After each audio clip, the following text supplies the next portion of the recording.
Usaha mikro, kecil, dan menengah atau UMKM mendominasi populasi usaha di Indonesia. Sebagai pilar penting ekonomi nasional, pembangunan UMKM harus selalu didukung, dan data besar peranannya. Siapkan diri Anda untuk pendataan lengkap koperasi dan usaha mikro, kecil, dan menengah 2023.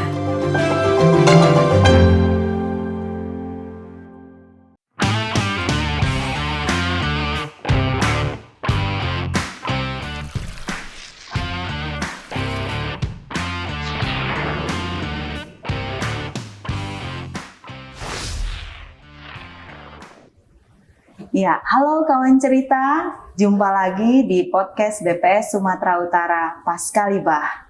Ya, kali ini kita kedatangan narasumber Ibu Insinyur Efliza ME dari Direktorat Statistik Distribusi ya Bu ya. Selamat datang kembali ya Bu ya di Sumatera Utara. Terima kasih. Dulu dengarnya pernah di BPS Sumatera Utara ya Bu ya? Iya, pernah 11 ya, tahun saya di sini. Wow, 11 tahun BPS ya. Sumatera. Di bagian apa Bu? Dulu awalnya saya pernah di sosial ya, di statistik sosial. Nggak lama, kemudian saya sekolah lagi ya.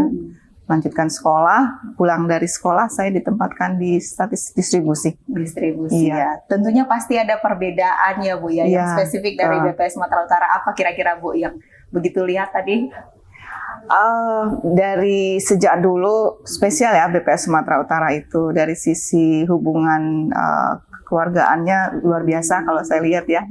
Di beberapa tempat yang saya pernah bertugas di sana, sepertinya di BPS Sumatera Utara ini luar biasa keakrabannya. Gitu ya Bu. Iya. Oke. Kemudian kedatangannya kali ini agendanya apa ini Bu? Ini dalam rangka pendataan lengkap UMKM Koperasi Usaha Mikro Kecil Menengah ya.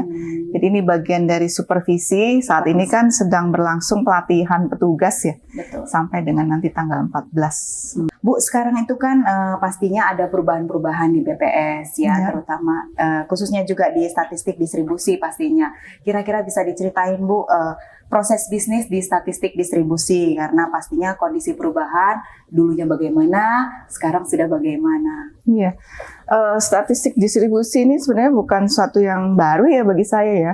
Karena dulu waktu di BPS Provinsi Sumatera Utara saya juga di Niaga dan Jasa. Iya. Kebetulan seksi Niaga dan Jasa menangani beberapa statistik yang ada di statistik distribusi ya di pusat.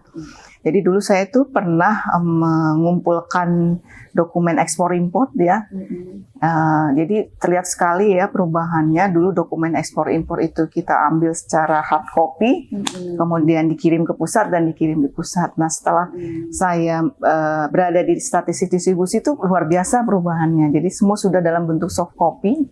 Nah itu merupakan tantangan buat kita bagaimana memvalidasi datanya, terutama karena data ekspor impor ini kan kita dapat dari pihak lain ya, dari kementerian lain yang mereka tidak terlalu concern dengan statistik ekspor impornya sendiri. Jadi kita harus memvalidasi datanya agar dapat didiseminasikan sebagai statistik ekspor dan impor. Nah, jadi challenge-nya lebih banyak di sana. Nah, itu juga menjadikan tantangan buat kita mengotomasi proses bisnis statistik ekspor impor. Dan karena gini, tantangan berikutnya adalah bagaimana kita mendapatkan insight dari data ekspor impor itu sendiri. Ya, kalau kita masih disibukkan dengan pengolahan validasi yang belum otomasi, peluang kita atau waktu kita untuk lebih mencari insight dari data ekspor impor itu menjadi berkurang. Gitu ya. Artinya kalau dulu mungkin perlu melakukan imputasi gitu ya Bu, tapi kalau sekarang kan udah mesin ke mesin gitu ya Bu ya? Iya, kalau untuk ekspor impor belum sampai ke mesin to mesin ya, karena cukup effortnya masih masih ada effort yang harus kita keluarkan. Di distribusi itu tidak hanya ekspor impor ya Mbak, karena ada statistik transportasi juga, perdagangan dalam negeri di sana ada. Yang pokok ada 3 itu. Nah kalau untuk transportasi sudah ada proses bisnis yang lebih modern ya tadi seperti yang disebutkan Mbaknya, mesin to mesin itu kita sudah melakukannya. karena memang kalau statistik transportasi itu kan tidak merupakan data besar seperti ekspor impor ya. Betul. Jadi itu agak lebih mudah untuk kita alihkan ke mesin to mesin tadi. Nah, yang masih menjadi challenge besar di statistik distribusi itu adalah statistik perdagangan dalam negeri. Karena luar biasa ya, titik untuk mencatat statistiknya itu banyak titiknya gitu. Jadi karena kan Indonesia kelautan, pulau ya, kepulauan, kemudian daratnya juga ada. Nah, perdagangan dalam negeri ini kan pastinya ada beberapa titik-titik ya untuk mendapatkan data statistik perdagangan dalam negeri itu. Selama ini untuk statistik perdagangan dalam negeri masih kita lakukan melalui survei. Sementara kalau untuk perdagangan luar negeri, ekspor impor, kita sudah menggunakan data administrasi, transportasi juga sudah menggunakan data dari produsen data berupa data administrasi. Jadi kalau boleh dibilang 75% atau 2/3 dari statistik yang ada di distribusi itu sudah menggunakan data administrasi. Tinggal 1/3 atau 1/4-nya saja yang masih ada survei ya. Ya. Oke. Nah, gimana Bu ya caranya untuk menggandeng stakeholder ya dalam pemenuhan data di BPS ini? Ya, agak beda ya kalau mungkin di unit-unit lain itu banyak pelatihan-pelatihan untuk survei, di kita lebih banyak fokus group discussion. Jadi kita lebih memanfaatkan fokus group discussion. Sebenarnya tidak juga harus offline ya, dengan online juga sebenarnya cukup gitu ya. Efektif gitu.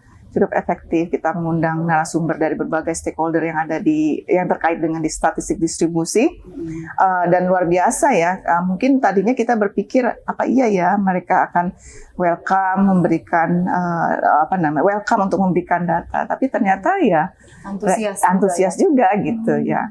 Antusias untuk memberikan data, dan peluang ini kita tangkap gitu ya. Kita tangkap, dan FGD ini juga kita tidak hanya dengan stakeholder di luar BPS, tapi juga dengan neraca ya, karena kan endingnya itu pemakai data kita juga di internal dan neraca kan gitu ya. Iya.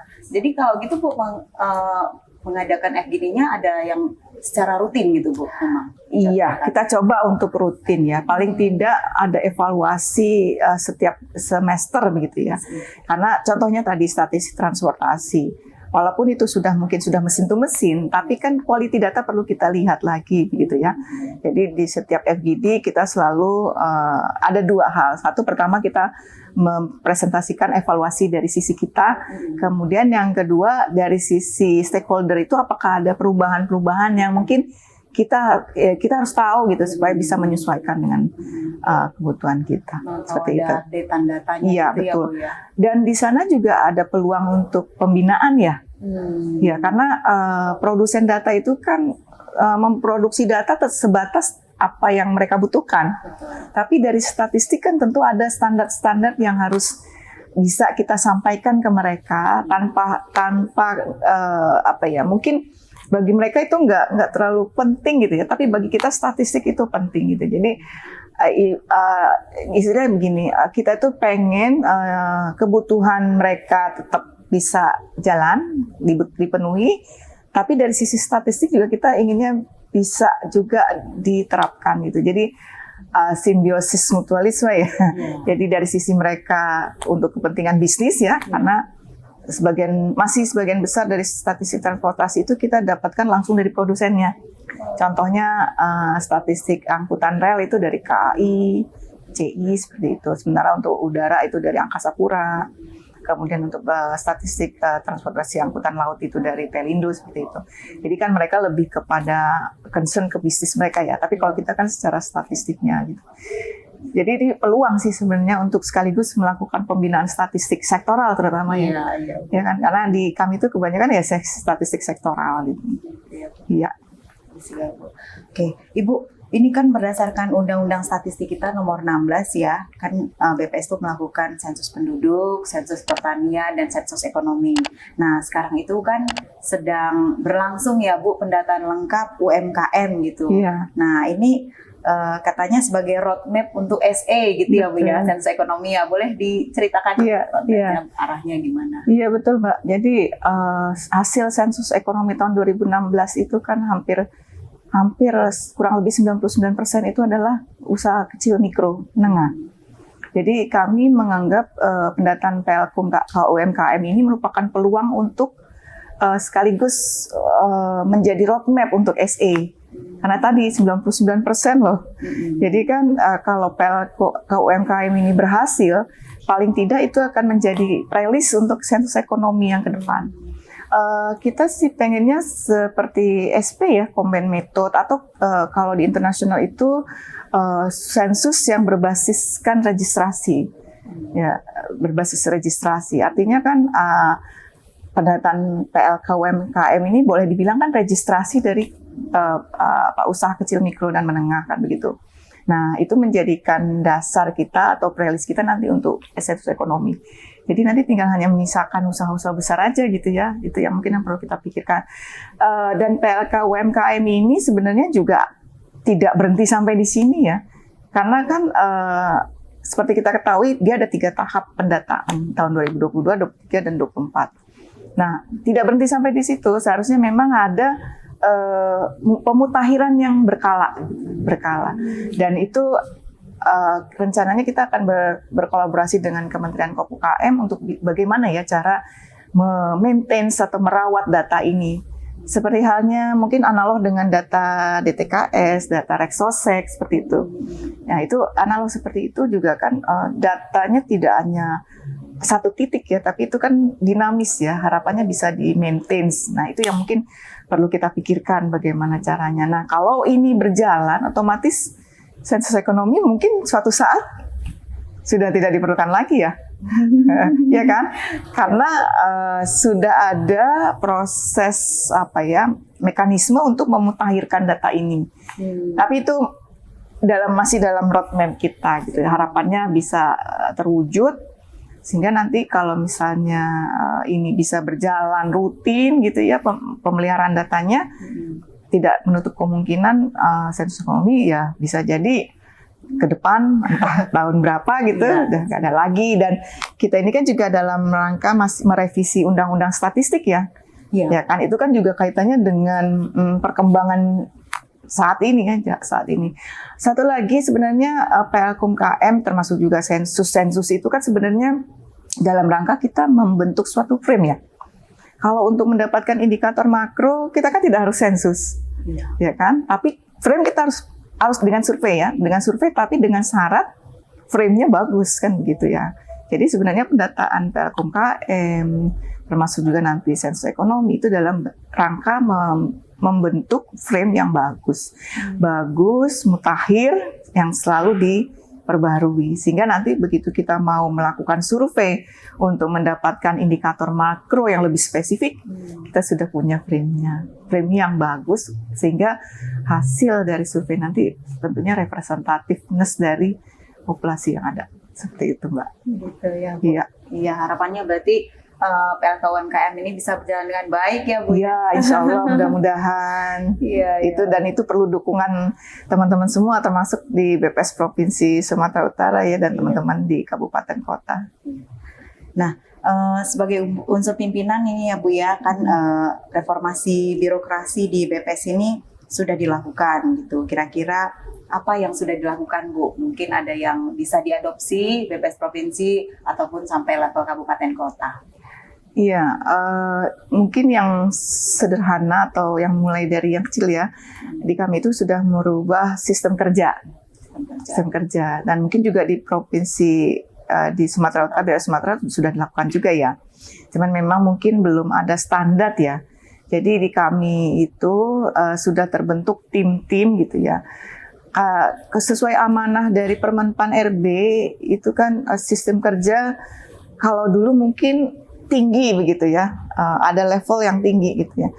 Sekarang ini diharapkan levelnya nggak terlalu tinggi tapi lebar begitu, sehingga apapun yang menjadi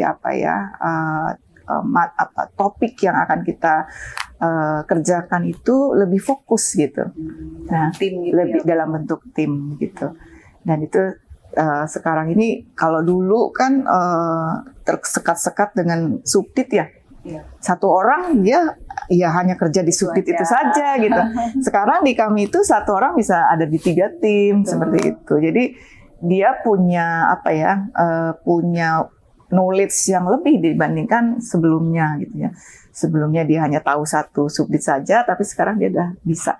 Cuman memang ada challenge-nya juga sih di sana dalam pengaturan waktu gitu ya. Itu termasuk tantangannya juga.